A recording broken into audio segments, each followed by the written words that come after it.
بسم الله الرحمن الرحيم. الحمد لله والصلاة والسلام على رسول الله وعلى آله وصحبه وسلم تسليما كثيرا. أما بعد. Moving on to the next hadith in the chapter of marriage from Bulugh al-Maram.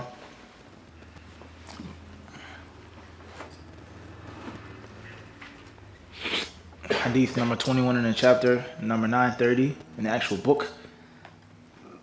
The author rahimahullah says, وعن عثمان رضي الله تعالى عنه قال قال رسول الله صلى الله عليه وآله وسلم لا ينكح المحرم ولا ينكح، رواه مسلم.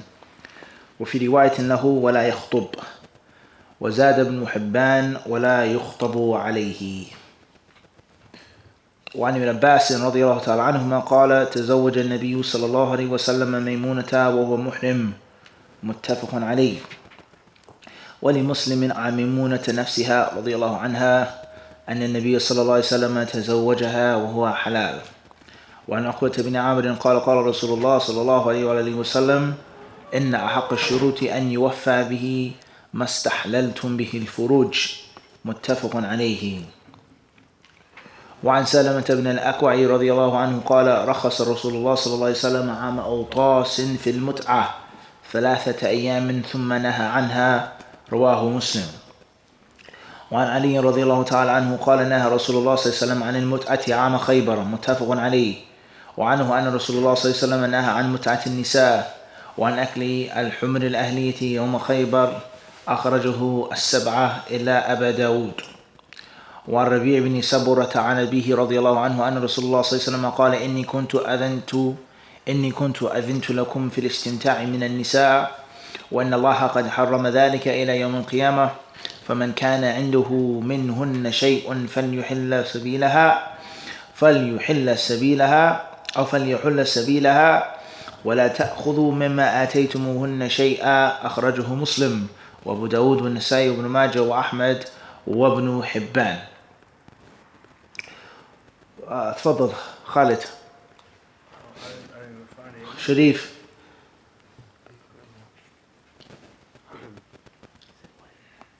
وعن عثمان رضي الله تعالى. قال المؤلف رحمه الله. Make dua for the author. You're benefiting from his book. The least you can do is pray for him. رحمه الله. وعن عثمان رضي الله تعالى عنه قال رسول الله صلى الله عليه وسلم لا ينكح المحرم ولا ينكح، رواه المسلم. وفي رواية بكسرة رواية الله ولا يخطب زاد ابن حبان ولا يخطب عليه.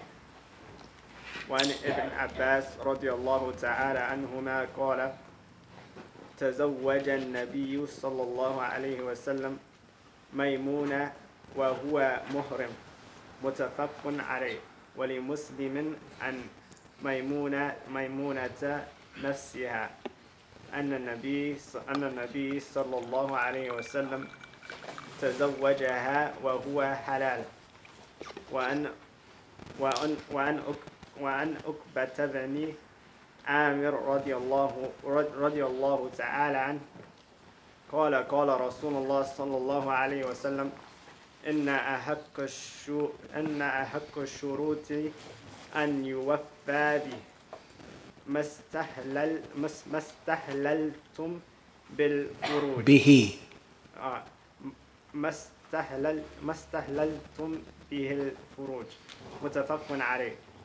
وعن سلمة بن الأكواء رضي الله تعالى عنه قال رخص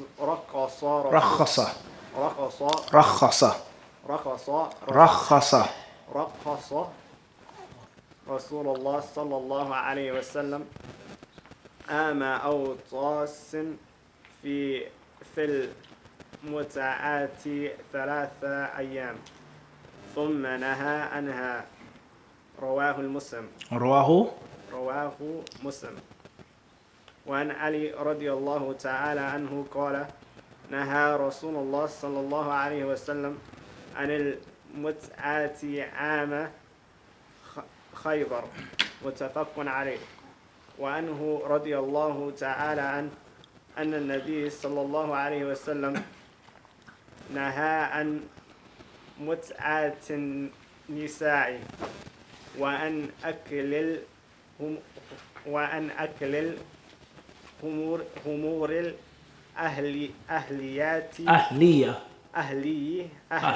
أهلية يوم الخيبر يوم خيبر أخرجه السبعة إلا أبا داود. وأن ربيع ابن صبرة وأن أبيه عن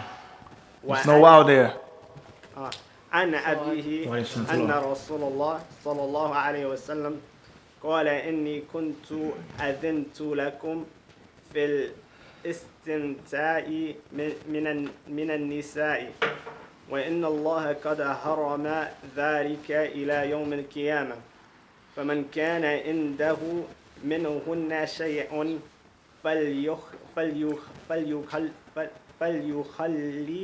فليخلي سبيلها ولا تأخذوا مما أتيتموهن شيئا.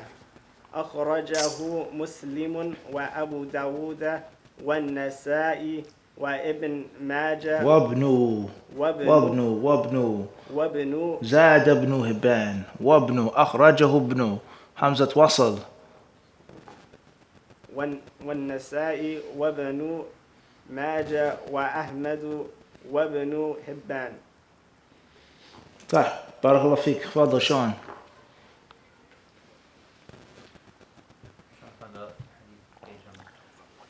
جان اقرأ. خالد. وعن أبي هريرة رضي الله تعالى عنه وعن عثمان رضي الله تعالى عنه قال رسول الله صلى الله عليه وسلم لا ينكح المحرم لا ينكح المحرم ولا ينكح. رواه مسلم. وفي رواية النفيسة صح. ولا يخطب. زاد ابن حبان ولا يخطب عليه. وعن ابن عباس رضي الله عنه. وعن ابن عباس. Do you know the hadith? We all heard of the hadith. It says علق الصوت حيث يراه أهل البيت. Not necessarily saying it is sahih. The hadith states hang the whip in the house where the family can see it. Huh? You understand this? Where the what? Ahlul Bayt, where the people can see it. You don't have to use it, but it should be what? It should be seen. It's there. Tayyib. Its presence should be what? Known. We got to be able to read these hadiths correctly, properly. They're too lax as it is. This is a standard. I've studied with Mufti. I've studied with him. I'm his disciple. I'm his student. How's that going to look? Sheikh Amin. It's going to look terrible, right? Subhanallah. Riwayah. It's not going to work. It's not going to work. Fadl Khalid. For those watching, tell them this is real. This is not fake, guys. This is not plastic. It's probably oak wood, maybe. It's not Walmart. It's not from Walmart, huh? Handmade.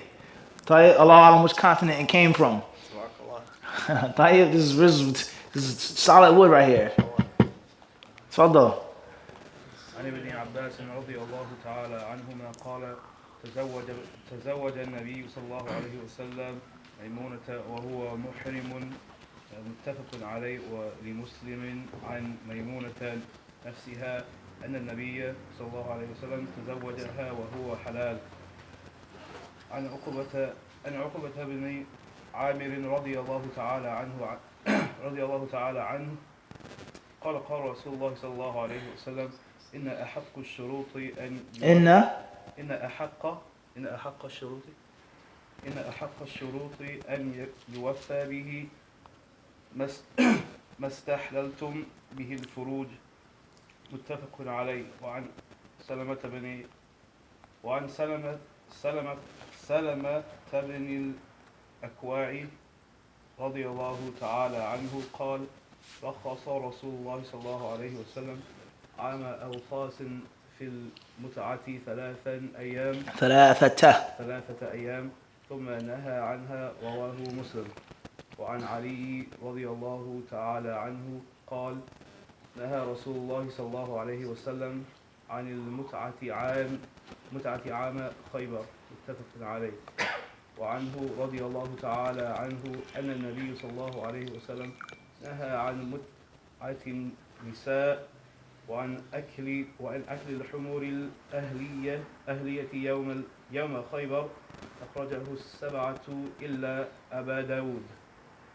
وعن ربيع بن سبرة عن أبيه أن رسول الله صلى الله عليه وسلم قال إني كنت أذنت لكم في الاستمتاع من النساء وإن الله قد حرم ذلك إلى يوم القيامة،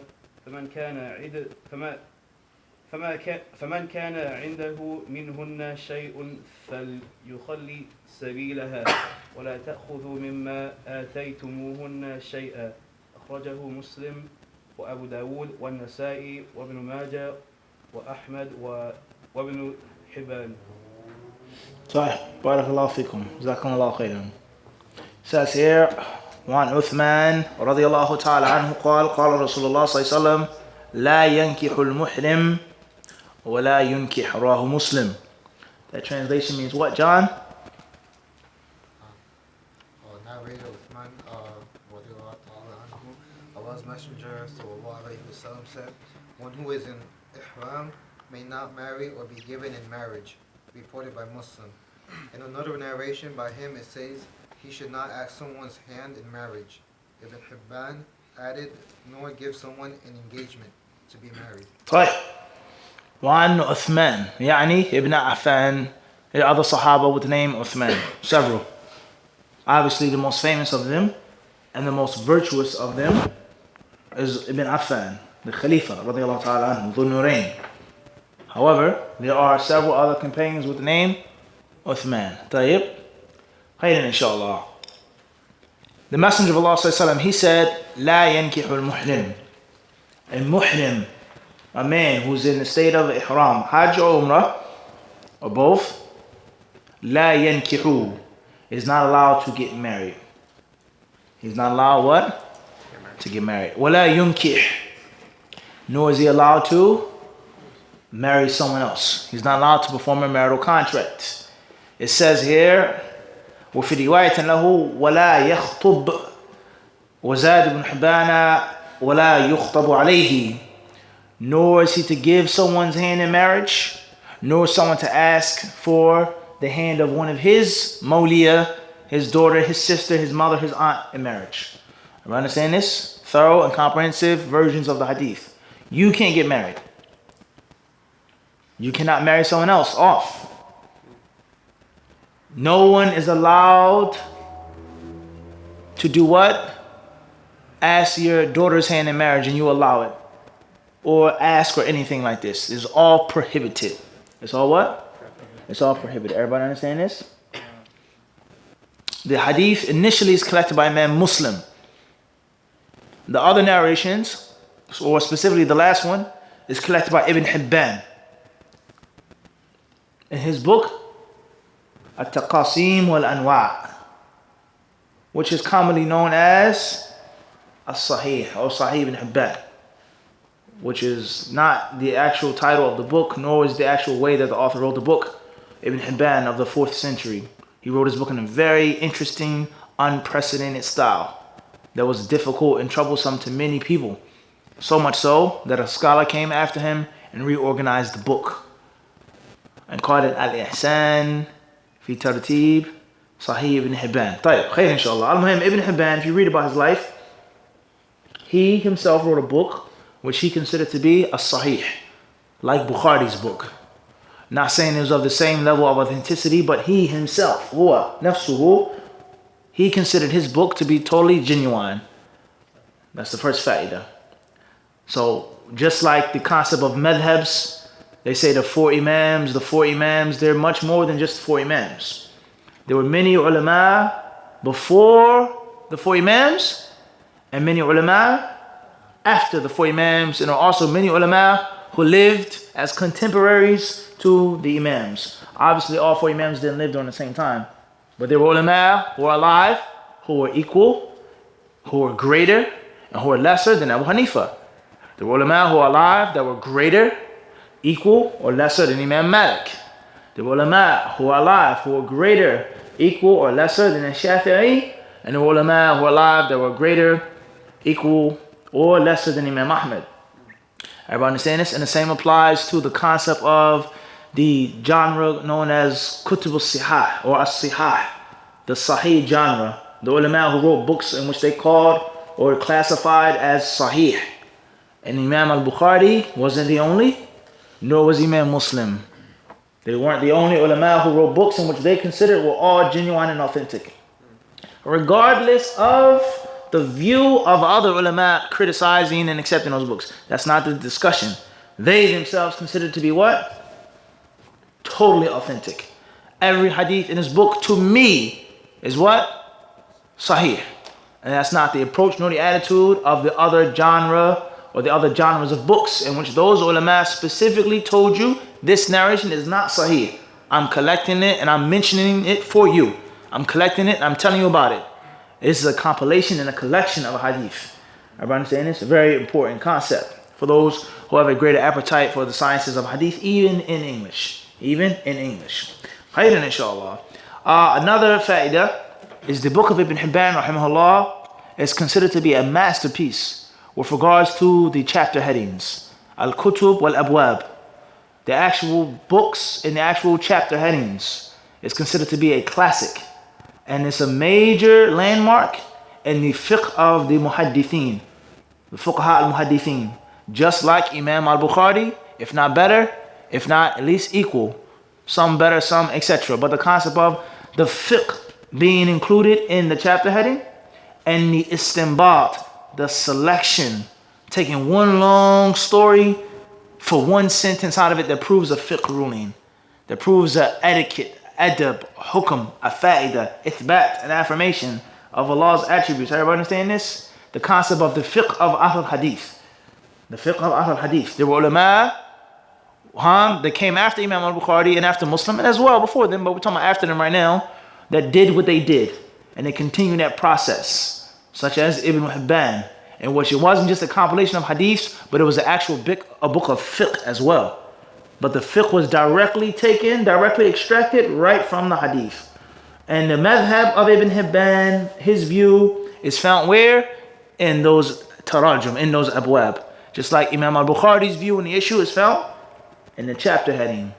Directly or indirectly, explicitly or inexplicitly. Let alone the time in which they dealt with comparative fiqh. And they mentioned an issue in which it wasn't their view, or they didn't say something that was decisive, but they quoted it. Babu man qala kada. He who held the view about this. He who took the view about that. Everybody understand this? The concept of istinbat, of deduction from the hadith directly, in which we've spoken on several classes. Khayran, inshallah ta'ala. So therefore, those who read Arabic, if you get a chance, inshallah, Sean, whether you have the book, whether you have to Google it, whether you get the PDF, it's all available. Google Sahih Ibn Hibban. Download the PDF and look through the book. And you'll look into the introduction, the chapter headings, and you'll be amazed at his mind, as those other ulama as well. Ibn Khuzaymah, and many others that had that same culture. Khayran, inshaAllah ta'ala. So therefore, this hadith of Uthman, it proves what? What does it prove? It proves that you can't get married. That it is totally haram to get married. When? The state of ihram, period. It's haram, period. Based off of the hadith. What do the ulama say? What does Abu Hanifa say? What does Shafi'i say? That's what? The secondary. The secondary. This authentic hadith teaches us that a muhrim is not allowed to involve himself with anything to do with marriage. Everybody understand this? The next field of study is, what is the ruling on a contract, Lutfi? Is it correct or incorrect? A woman is not allowed to travel without a mahram, but if she does make hajj, she performed hajj without a mahram, is her hajj valid or invalid? A muhrim got married. He married someone off. He did the khutbah. I give you my daughter. Everybody understand this? And alhamdulillah, nahmadu in the tent. He committed sin. Now, is the contract valid or invalid? Everybody understand this? Because sometimes the prohibition necessitates both things. And other times, the prohibition doesn't necessitate both things. Everybody understand the difference? Once again, let's make another example. A woman to travel without a mahram. The hadith, the sunnah teaches us what? She's not to travel without a mahram. Including? Hajj. Including what? Including Hajj. So it's sinful for her to travel without a mahram to Mecca. She lives in New York City. But she did it. She's there now. She made all of the necessary steps and parts of the Hajj valid. Is her Hajj valid or is her Hajj invalid? We're not discussing and fighting over the fact that she was sinful when she left JFK going to Saudi Arabia. We're done with that. Now the concept is what? Is the Hajj valid? Everybody understand this? Everybody got it? So the Prophet, he forbade a muhrim from getting married. It's haram. He gets sin. He did something wrong. The question is now, is his daughter now married to you or not? Or is the contract what? Fasid. Everybody understand this? Everybody got this or not? We sure? You got it? You sure? Riyadh, you got it? Sure. Okay, we want to see. We're sure, inshallah. Right, inshallah. This hadith is discussed in more detail in Kitab al-Hajj. So we'll go back here. Volume 4 of Subul al-Salam. As-Sanani rahimahullah ta'ala, he says, He says here,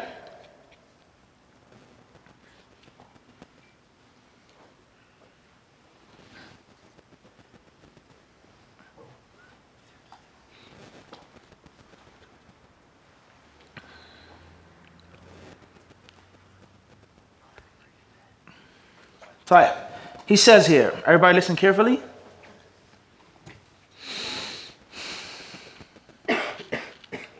He says, ثم ظاهر النهي في الثلاثة التحريم إلا أنه قيل إن النهي في الخطبة للتنزيه وإنه إجماع فإن صح الإجماع فذاك ولا أظن صحته وإلا فالظاهر هو التحريم ثم رأيت بعد هذا نقلا عن ابن عقيل الحنبلي أنها تحرم الخطبة أيضا قال ابن تيمية لأن النبي صلى الله عليه وسلم نهى عن الجميع نهيا واحدا ولم يفصل وموجب النهي التحريم وليس ما يعارض ذلك من أثر أو نظر.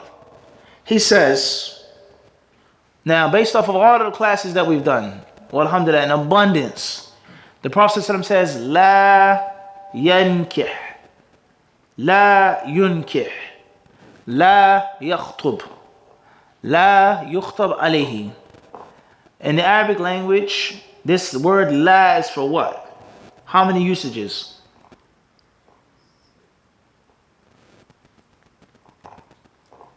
How many usages are we going to use the word la for in grammar? The answer is easy. You guys are thinking too difficultly, too far. Answer's right here. Negation. No, negation. La nafi. To negate. La ahada fi dar. No one is what? In the house. طيب. Or لا يخطب لا ينكح المحرم بالسكون. To war. We have nahi and then we have nafi. Negation and then we have what? Prohibition. لا أحد في الدار. لا ينكح المحرم. The muhrim doesn't get married. A muhrim shouldn't get married. Everybody understand this? If it's nafi, then what vowel is going to go on that ha? لا ينكح المحرم. ضمة. It's مرفوع. The fi'l is what? It's going to be مرفوع. لا ينكح المحرم يعني لا وجود لنكاح المحرم. مبالغة في النهي. مبالغة في إيش؟ يعني أنا نهيت نهيا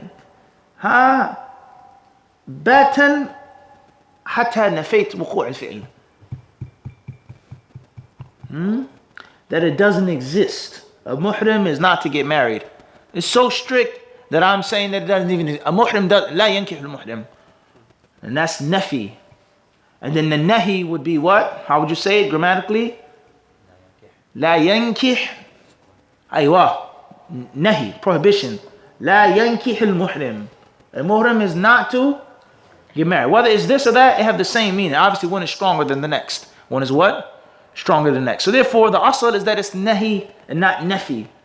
So in the usul, when we say that there's a nahi, a prohibition, it proves that that act, that statement, that drink, that woman is what?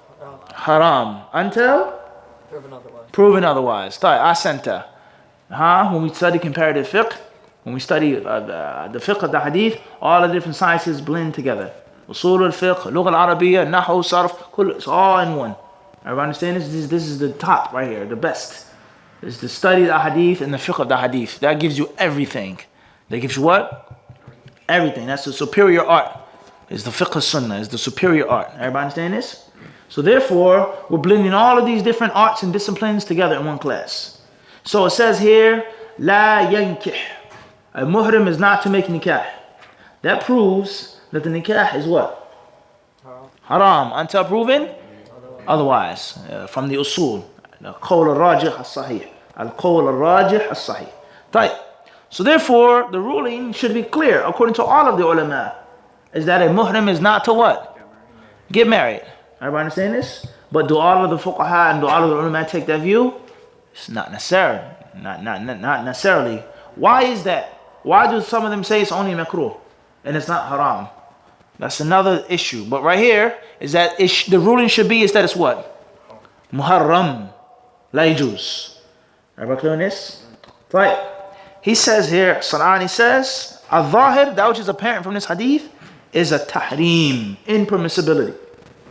He says, illa annahu qila, but some of the fuqaha, they say that it's only disliked and not absolutely haram. As if they say that the hadith means you shouldn't do a marital contract, you shouldn't get married, but if you do,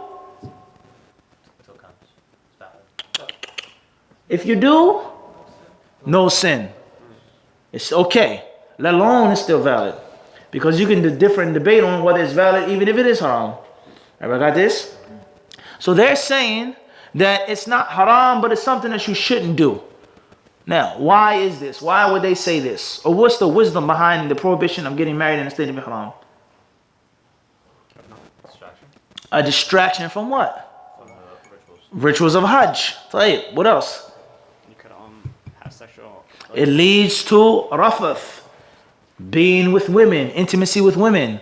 Everybody understand this? It could lead you to thinking about women, talking about women, daydreaming about women, touching your wife, kissing your wife, let alone actual sexual intercourse, which is going to be disastrous for your Hajj. Everybody understand this? And that's clear wisdom. Deeper than that. Even deeper than that, because someone said that's extreme. You could go to Hajj for the intention of getting married. Allah says in Quran, Hajj is manafi'. It says benefits. تَبْتَغُوا فَضْلًا مِنْ رَبِّكُمْ. Allah says that the Hajj has what? Yes. No doubt, bounty. Allah says this. There's no sin in you seeking what? Bounty from Allah subhanahu wa ta'ala. Buying, selling, networking, meeting people, learning. That's not wrong. Secondarily. That shouldn't be your primary objective. That shouldn't be your initial intention. But based off of the Quran and Kareem, it's nothing wrong with doing other things. Something else that we want to mention. Why it's prohibited or why a person shouldn't get married when they're in ihram. Because you could be on Hajj and not be in a state of ihram. No? You're out of ihram. You made the tahallul and it's still Hajj time. They say that the reason why the muhrim shouldn't do it is because the muhrim is prohibited an tarafuh, from luxury and comfort. And getting married, thinking about marriage, getting a contract, a woman, a husband, is going to lead you to the state of what? How do I look? Nuh, كيف? شكلي جيد, طيب. I look nice, give me the comb. I want to smell good. I need to impress her. The first day she sees me in the tent in Mina. Everybody understand this? My fingernails, my beard, this and that. How do I smell? What do I smell like? Suave, huh? You go in the bathroom, you wash up, you may put on deodorant, that's scent on it. You put on a nice oud spray that has what? Now you're messed up. Everybody understand this? And the muhrim is initially supposed to be what? What's the muhrim supposed to be? Humble, deeper than even humble. It's supposed to be a little rough and tough. Basic.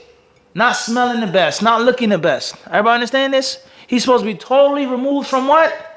Luxury. His normal way of living. My hair gotta be brushed, gotta be combed, gotta smell good. My teeth gotta be nice. Fly socks, shoes, this, that. None of that, yahi. You right now are no different than the man who's next to you who's poor. He's rich, he's poor, he's knowledgeable, he's ignorant, he's white, he's black, he's yellow, he's red. He has this tribe, he has that tribe. Right now you're all what? Hajis. And this is one of the biggest problems that you'll find on Hajj. People, they still feel entitled, even in the state of Ihram. They still feel privileged, even in the state of Ihram. Wallah, I've seen this with my own eyes. People almost blow their Hajj because of the dunya. Wallahi, I paid this much money, this isn't right, this is not right. One guy, he said in that tent this years ago, he said, I'm a doctor in New York City. I'm a doctor. I'm a doctor. I make so much thousands of dollars. You have me feed me this and kind of. I have to wait with these people and these asafil, minanas. This is real. This person hasn't understood the reality of what? Hajj. Your anger problem as well. You want to be a tough guy, not what? In ihram, unless somebody's violating you. We've seen that too, huh? Brothers, unfortunately fight on it. What are you going to do? He tried to run me over. He tried to throw me off the bus. He tried to violate me and my wife. That's a different story, self-defense. But just the concept is that you're supposed to get rid of all of that right now. That's the whole purpose of wearing that type of clothing. That's the whole purpose of not wearing perfume. That's the whole purpose of not wearing the type of luxurious things. Everybody understand this? So when you get married, thinking about a woman, thinking about marriage, thinking about sex, it automatically puts your mind in what? Takes it out. Opposite of what? Of ihram.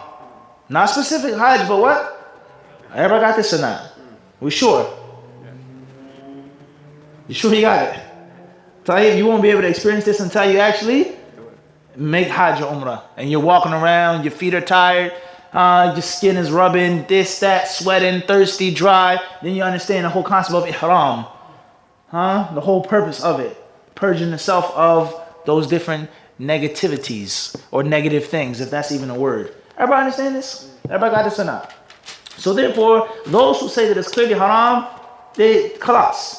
Those that it's disliked, that if you don't do nothing bad, if you don't say anything bad, if you don't do any mahdurat al-ihram, things that go against the ihram, then they say what? La bas, adi. It's disliked. You shouldn't do it. You shouldn't be thinking about it. But if you do, It's acceptable. It's not. la bas. Which doesn't sound too bad. However, they're using their minds in front of text that didn't specify. They didn't what? Didn't specify. If you're going to do it, if it says, la yankih al-muhrim. Avoid disobeying the Messenger of Allah sallallahu alaihi wasallam. فَلْيَحْذَرَ الَّذِينَ يُخَالِفُونَ عَنْ أَمْرِهِ. Everybody understand this? وَمَا نَهَاكُمْ عَنْهُ فَانْتَهُوا. Tayyib, avoiding disobeying the Messenger of Allah sallallahu alaihi wasallam. Period. Everybody understand this? He told the man, "Kul biyaminik." Eat with your right hand. He says, I can't eat with my right hand. Everybody understand this? It's less stata'ata. You may dua against him, may you not be able to lift your right hand. Waliyadu billah. The hadith says, فَمَا رَفَعَهَا إِلَى فِيهِ. Hadith of Salih bin Waqwa, Sahih Muslim. He says, after that, the man never raised his right hand and get into his mouth. Waliyadu billah. Everybody understand this? So the point I'm trying to get to is that these ulama, that's why they say it's makruh. And others, they say that it's what? Haram. Some ulama, they say that it's ijma'. There's no difference of opinion that it's not haram. It's ijma' that it's only makruh. As-San'ani says, مَا أَظُنُّ صِحَّتَهُ. He says, I don't think that that's valid. In other words, as a student of knowledge, oftentimes you hear the word ijma' or ittifaq, agreement, consensus. And oftentimes it's not what? It's not the same. It's not consensus. Maybe majority or maybe consensus of a specific type of people, but it doesn't mean that everyone agreed on that. And when you actually read and study and dig into the books, especially the dangerous books, the books that deal with the athar, the books of fiqh salaf, you start reading the musannafat and things like this, you'll find the khilaf mawjood, and the tabi'een and the sahaba saying other than, later on, this Hanafi book, this Shafi'i book, this Maliki book, which is not critical, it's not critically, it's just naql. They say ijma', ajma'u, ittafaqu, and that is not the case. That's not what? That's not the case. Everybody understand this? So San'ani, he says, if there's ijma', if all of the ulama say that the hadith does not mean that it's haram, then that's what? Clearly, we take that. هذا من قرائن صرف ظاهر النهي عن أصله. الأصل إن الأصل في النهي إيش؟ التحريم إلا إذا صرفه الصارف دلت قرينة من إجماع نصوص أخرى إلى آخره. الإجماع لا شك الإجماع صارف. لو فعلا حصل الإجماع على أن هذا الحديث الوارد للتنزيه ولا للتحريم فذاك، وإلا يرجع إلى الأصل. Everybody understand this? So he's saying that I don't think there's actual ijma'. He then goes on to quote some, not tabi'een, some Hanbali scholars who hold the view that it is haram, proving that there isn't ijma'. From them is Ibn Aqil, Hanbali, and he also quotes Ibn Taymiyyah. And he says, because the Prophet ﷺ, he prohibited it. Nahyan wahidan. Alright? He says here, and those who go against this, they don't have no specific nazar or athar. Alright, clear on this? Khairan, inshallah. So therefore, that's the first concept. The concept of the ihram. Of the what? Getting married in the state of what? Ihram. Tayyib, khairan, inshallah. The next question is, what about the contract? Is the contract valid or invalid? Fadl. If we're going to say it's nahi, then it's saying that one shouldn't do it. But I think if we say it's nafi, then we're saying that the nikah doesn't even exist. So in that case, it wouldn't count at all. But in the case of prohibition, I don't know if there's any evidence that shows that the actual act is invalid. I mean, the actual contract is valid, but the act is not valid. Tayyib. Khairan, inshallah. Are there other hadiths that deal with the issue of getting married in the state of ihram?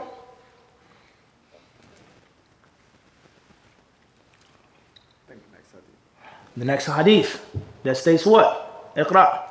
Read in English. So the style is what? That you take one hadith and you do what with it? Make it a foundation. You break it down first and foremost. Understand its lugha, its authenticity, its meaning. One hadith. Then you have your pieces of data. Then you move on to and you deal with that hadith what? In light of the first hadith? Separately. Then you move on to, you have 5 hadith on one issue. Each hadith is studied what? Separately. Then at the end, all 5 hadith are what? Brought together. What's more authentic, what's specific, what's exclusive, what was abrogated, and then you come out with a what? Conclusion. Everybody understand this? You come out with a what? A conclusion. You study each hadith with an empty cup. Everybody understand this? You study each hadith with a what? Once you've studied them individually without no pre-assumptions, then you come and says this hadith, the hadith of Uthman can't mean tahrim because of kada. Everybody understand this?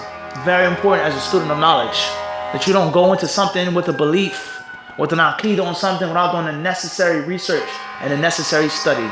Everybody clear on this? Khairan, inshallah. Moving forward. Iqra Sharif. Narrated Ibn Abbas radiallahu anhu, the Prophet sallallahu alaihi wasallam married Maymuna radiallahu anha when he was in the state of ihram. during the pilgrimage agreed upon. Right. The next hadith is narrated by Ibn Abbas that the Messenger of Allah ﷺ married Maymuna radiallahu anha in the state of ihram. In the state of what? One hadith says, he says, don't get married in the state of ihram. Another hadith states, That he did it. everybody understand this? Tayyib. The hadith of Ibn Abbas has nothing to do with the hadith of Uthman until we've already studied Uthman's hadith, studied Ibn Abbas's hadith, and then we have to harmonize between the two. One hadith says that the Prophet says, don't do it. And another hadith states that he did it. Everybody understand this? Everybody clear on this or not? Tayyib. Next hadith in English. Yalla. Muslim reported from Maymuna radiallahu anha herself, the Prophet ﷺ married her when he was not in the state of ihram. Another hadith says that the Prophet married Maymuna and he what? He was not. He was halal. Now there's even more. This is a contradiction. There's one hadith da'if. You understand this? Keep moving forward. Narrated Uqba bin Amir radiallahu anhu, Allah's Messenger sallallahu alayhi wasallam said, the most worthy conditions to be fulfilled. Khalas, that's outside of the study of those ahadith. Everybody understand this? Khairan, inshallah. Al-Muhim, we will stop here tonight. And hopefully in next week's class, we will continue this discussion and reading the ahadith. Allah subhanahu wa ta'ala surely knows best. Jazakumullahu khairan.